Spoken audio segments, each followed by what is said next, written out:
Niisiis, nuusuta, kelle lõhn see on?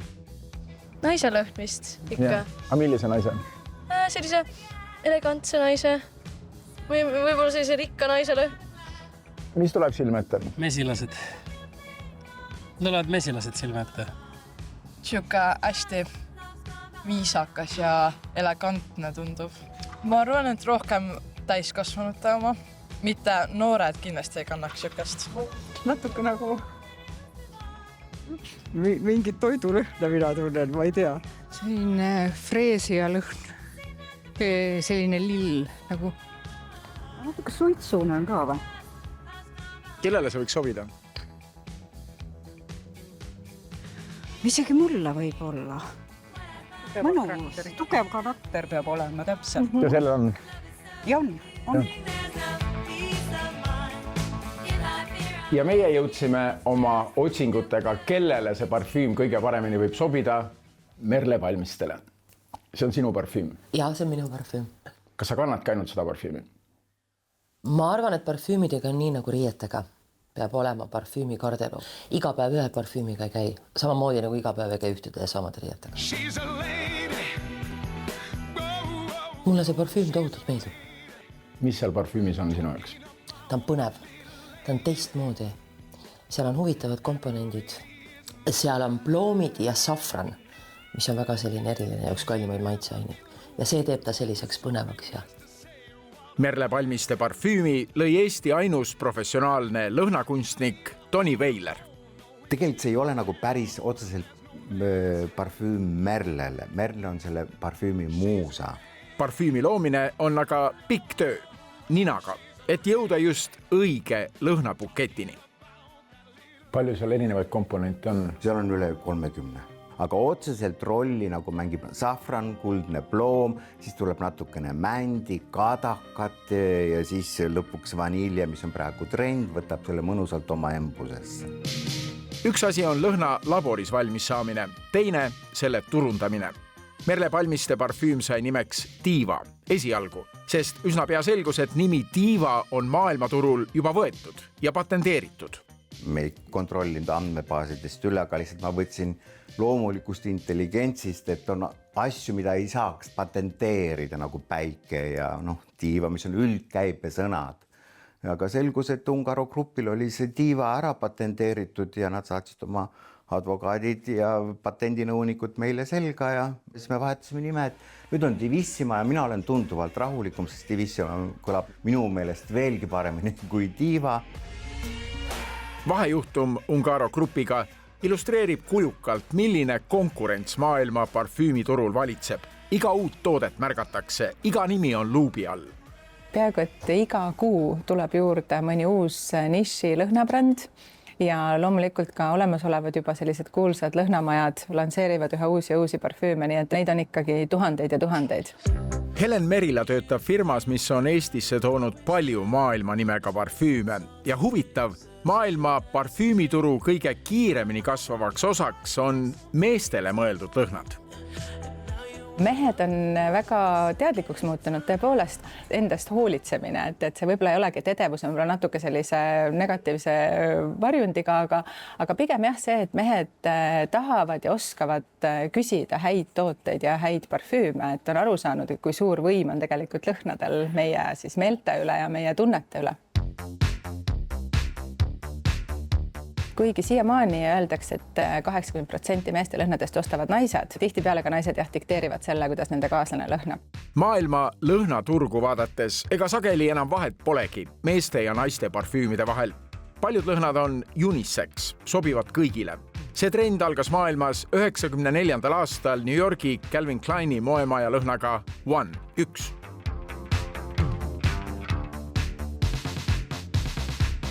Võimalused end lõhnastada on pidevalt kasvamas. Kas teate, et Dubais ja nüüd ka Tallinnas, Tallinna bussijaama tualettide ees saab endale sahmaka head lõhna lasta, enne kui bussi peale istuda või siis pealinna tulla. Ja ohoo, see valik on päris äge. Dolce & Gabbana, Dior, Bottega Veneta, Tom Ford, Chanel. Nii. Nüüd peaks olema euro ka juba täis. No proovime. Dior. Kuid ikkagi, miks maailm end sel määral lõhnastab? Teadlaste sõnul, kes lõhnameelt uurivad, ennekõike selleks, et tekitada heaolu, õnnetunnet, aga ka, et massist eralduda ning sellekski, et nii nagu prantsuse kirjanik Marcel Proust väikseid Madeleini küpsiseid süües sattus maitsemeele abil tagasi lapsepõlve, ent lõhnamolekulide abil mõnda ilusasse hetke varasemas elus tagasi viia. Kui me võtame nüüd natuke seda lõhnamälu ja kuidas inimesel üldse lõhnamälu tekib, ongi siis see, et esimene kord, kui ta seda konkreetselt molekulide kombinatsiooni tunneb, enamasti on see lapsepõlves, kus me puutume kokku esimest korda lõhnadega, ema piim, ema keha lõhnad ja sealt edasi siis toidulõhnad, lillelõhnad ja kõik, mis meid siis ümbritseb ja selle aja jooksul tekib meil siis selline lõhnamälu. Mis on huvitav on see, et see lõhnamälu talletub siis samasse kohta ajupiirkonnas, kus emotsioonid. Ja lõhnamälul, kui me siis mingid konkreetseid molekule tunneme, kas õhust või toidust või teiselt inimeselt, siis ta tõmbab need emotsioonid kõigepealt välja ja siis me seostame, et ahah, et see oli sellepärast, et ma tundsin seda vanaema juuresolekut, sellepärast, et ma tundsin seda kaneelisaia lõhna, mida vanaema lapsepõlves mulle küpsetas. Et sealt ongi siis nagu igal inimesed on oma meeldivad lõhnad ja oma assotsiatsioonid, miks talle mingid lõhnad meeldivad. Enne kui eestlastele kõige enam meeldivate lõhnade juurde jõuame, räägime aga haisudest. Lõhnailma miinusmärgiga poolest. Milline on maailma kõige halvem lõhn? Seda peab iga inimese käest personaalselt küsima. Mul on oma arvamus, millistele ebameeldivatele lõhnadele mina reageerin. No, kindlasti fekaalsetele lõhnadele ebameeldiv. Ma ütleks ka selline higilõhn, aga samas hea higilõhn, nagu värske higilõhn on jällegi meeldiv. Aga üldiselt võib nagu klassifitseerida nii-öelda roiskunud ja pahaks minevate toitudega seostavaid lõhnasid ebameeldivana, sellepärast et haistmismeel ongi ju selleks, et meid hoiatada ohtude eest, et me ei sööks halvaks läinud toitu ja sellepärast me tunneme neid väga hästi väikestes kontsentratsioonides. Te võtsite mõne halva lõhnaga kaasa siia. Ja see on nüüd... Ärge öelge ära, ma kohe nuusutan. Aga see on androstenoon, seda ma võin öelda vist. Androstenoon kui ühend. Okei, molekul. No nagu selline koristamata avalik käimla. Jah, ta on selline uriini higi lõhn. Samas mõned väga imelikud ja halva endelistena tunduvad lõhnad võivad osutuda pigem huvitavateks, nagu peene nimega ambergris. Ambergris on tegelikult isase valge vaala sperma. Seda saadakse siis, kui vaaladel on nagu paaritumisaeg, siis isane vaal purskab selle sperma välja. Keegi püüab siis kohe parfüümi. See uhub pärast randa, seal korjatakse seda kokku ja siis ta müüdakse siis kosmeetika ja parfüümitööstusele. Ütleme kohe looduskaitse seisukohalt, et nüüd suudetakse ambergrissi sünteesida ka laborites, isavaalu parfüümitööstus ei jahi. Ei oskagi oodata, mis lõhn see võib olla. Ta on mõnus.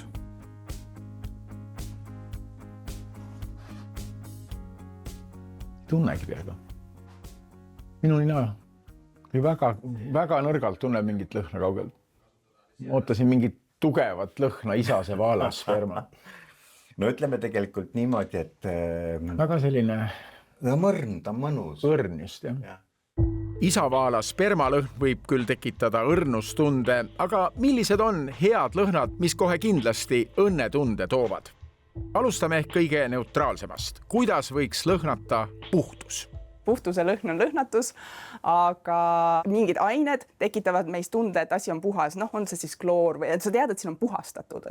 Kloor on just ebamugav. On ebameeldiv, aga ütleme, nagu seda nimetataksegi selliseks nagu kloori ühend, aga ta on natuke siuke... Annab ajule signaali, et puhas. Jah, just.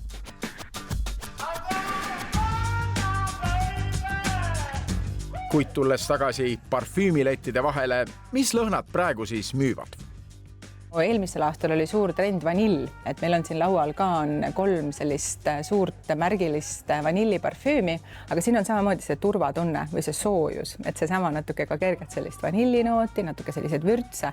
See tekitab sellise hea tunde, just kui keegi seisaks selja taga hoiaks kätt õla peale, et kõik on hästi, võid sinna koosolekule julgelt minna. Siin mõni aasta tagasi hakkasid tulema just meeste jaoks suitsused lõhnad. Uud on üks komponent, selline idamaine muskus. ja see läheb sinna samasse kategooriasse nende intensiivsete lõhnade selline trend või see suund ja uud on tõesti komponent, mis on tulnud siis Lähis-Idast üle väga võimsalt ja jõudsalt siis ka meie kultuuri. mis siis on eestlaste lemmiklõhnad? Eestlastele tegelikult meeldivad magusad lõhnad, mida esialgu isegi ei arvaks, et mõtleks, et Põhjamaa inimesed võib-olla soovivad midagi sellist värsket või karget, et seda muidugi otsitakse ka. Aga võib-olla just siis üritataksegi natukene kompenseerida seda meie siin keskkonda sellega, et midagi sellist natukene võib-olla eksootilisemat või sellist erilisemat endale lubada, et vastu talve-sügist nüüd ikkagi sellised vürtsikad, viirukised, tugevad lõhnad ja on kindlasti teemas. Üks huvitav niisugune sensatsioon on tegelikult on see lõhn, mille nimi on ganja. Ja see on viimasel ajal sellist elevust tekitanud inimeste seas, et siin on siis selline puhas niisugune kanepinoot. Kõige lõpuks küsimuste küsimus. Kuidas ikkagi oma lõhn valida ja leida? Kui tuleb mõni klient kaubamajja ja ütleb, et ma olen täielikus segaduses, siin on nii palju erinevaid lõhnu, siis kuidas te hakkate seda tema lõhna otsima? Aga siis hakkame ikka üldiselt pihta nende märksõnadega, et kas midagi värskemat, midagi intensiivsemat, magusamat, vähem magusamat ja siis edasi proovime siis paberi peale, plotteri peale, kirjutame üles, siis anname mingisuguse valiku. Kindlasti tuleb proovida naha peale, sest et lõhn on nii individuaalne asi, et iga naha peal ta muutub ja et siis lõpuks klient otsustab selle põhjal ikkagi, kuidas ta naha peal parfüüm toimib. Nii et kui siia tulla teie juurde ja paluda abi, et see ei ole midagi sellist, et siia peab tulema ja ostma kohe ära? Ei, absoluutselt mitte. Et selleks me siin olemegi, et ikkagi see spetsiifiline oma lõhn leida, et ma arvan, et see on kõige olulisem.